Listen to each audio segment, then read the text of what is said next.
Good morning student. जैसा कि हमने last time metal non metal पढ़ा था, आज उसका हम सेकंड पार्ट पढ़ रहे हैं, यानी उसी का सेकंड। आज हम करेंगे difference between metal and non metal. Last lecture में हमने देखा था कि मेटल कौन से होते हैं, नॉन मेटल कौन से होते हैं। आज हम कर रहे हैं डिफरेंस। डिफरेंस में एक बात ध्यान रखना कि डिफरेंस में हम एक चीज़ को याद कर लें तो दूसरी चीज़ की अपोजिट होती है। जैसे मेटल हैव लस्टर, लस्टर मतलब it have shining surface. It is hard in nature, यानी बहुत ही हार्ड होते हैं, मगर कुछ सॉफ्ट भी होते हैं। सम लाइक सॉफ्ट सोडियम और potassium, they are very soft in nature, they can cut by knife. It is malleable and ductile. Malleability means it can be drawn into thin sheet and ductility means thin wire. Metal show conductivity, यानी कि आप suppose कर लो अगर आप iron rod से electric current को छूओगे तो current लगेगा, यानी कि करंट उसमें पास होता है। They are sonorous in nature. Sonorous means if you strike with hammer on a metal it gives sound, यानी कि आवाज़ आती है। मेटल्स आर इलेक्ट्रोपॉजिटिव, क्योंकि उनकी टेंडेंसी होती है इलेक्ट्रॉन को लूज करने की। जैसे एग्जांपल एल्यूमिनियम 13 होते हैं, और लास्ट लेक्चर में क्या सिखाया था कि 4 से कम इलेक्ट्रॉन हो तो क्या करेंगे, लूज। और अगर कोई भी लूज करता है तो उस पर आता है पॉजिटिव चार्ज। नेक्स्ट है it react with the water to form base in nature. जितने मेटल्स होते हैं वो बेस बनाते हैं। अब you are learning the difference. आपने एक डिफरेंस कर लिया, अब जस्ट इसका ऑपोजिट कर दो नॉट लगा के। It do not have lustre, it is not hard in nature, it is not malleable, it is not ductile, it do not show conductivity, it is not sonorous, it is electropositive। तो यहाँ पे क्या होगा, electro negative. क्या आ जाएगा बेटे, electro negative. अगर ये बेस बनाता है तो बेस का अपोजिट क्या होता है बेटे, एसिड। Is that clear. अब हम सीखेंगे रिएक्शन ऑफ मेटल। रिएक्शन किसके साथ, दुनिया में जो चीज़ मिल रही है, जैसे ऑक्सीजन, वाटर, एसिड, सॉल्ट। तो मैंने ऑक्सीजन से रिएक्शन की बेटा, Cu + O2 = CuO। कॉपर की वैलेंसी बेटा होती है 2 और इसकी वैलेंसी भी कितनी होती है, 2।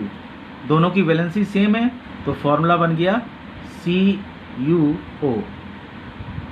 AlO2 = Al2O3, क्योंकि यहाँ पे वैलेंसी Al की होती है 3, इसकी होती है 2, तो क्रॉस मल्टीप्लाई किया तो Al2 हो गया और O कितना हो गया, 3। फॉर्मूला बन गया आपका। अगर ऐसे ही आप वाटर से करते हैं, यानी कि वाटर, मेटल अगर वाटर से बनेगा तो हाइड्रोक्साइड, क्योंकि मेटल वाटर हमेशा टूटता है। वाटर क्यों टूटता है बेटा, H2O होता है, तो H2O का फॉर्मूला क्या बन जाता है, H positive plus OH negative. और मेटल क्या होते हैं, इलेक्ट्रोपॉजिटिव होते हैं, तो इलेक्ट्रोपॉजिटिव के साथ कौन जाएगा, नेगेटिव पार्ट। इसे हम कहते हैं हाइड्रोक्साइड। क्या कहते हैं बेटे, हाइड्रोक्साइड। नेक्स्ट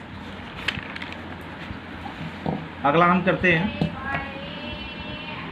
पोटेशियम की रिएक्शन।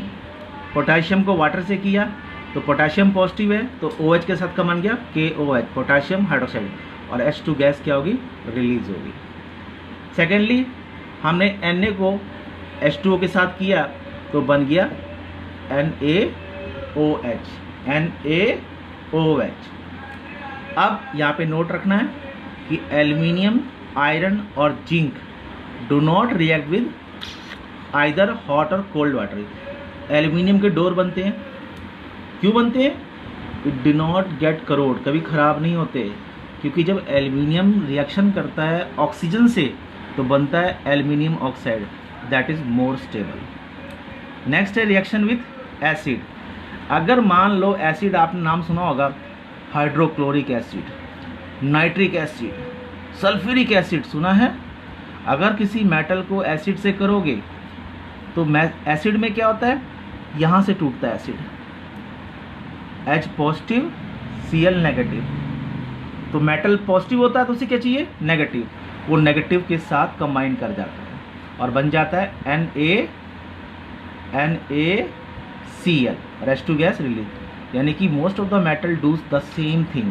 ऐसी Mg के साथ रिएक्शन की है, Mg की वैलेंसी 2 होती है, तो 2 Cl लेता है तो बन जाता है MgCl2।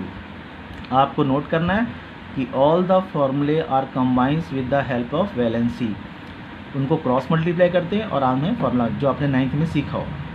और याद रखना कि magnesium react more rapidly than the zinc. Next reaction है सॉल्ट के साथ। सॉल्ट मतलब जिसके साथ सल्फेट लग जाए, नाइट्रेट लग जाए, Cl जुड़ जाए, वो सब सॉल्ट होते हैं। यहाँ पे एक लिखा Fe+CuSO4 यानी कॉपर सल्फेट।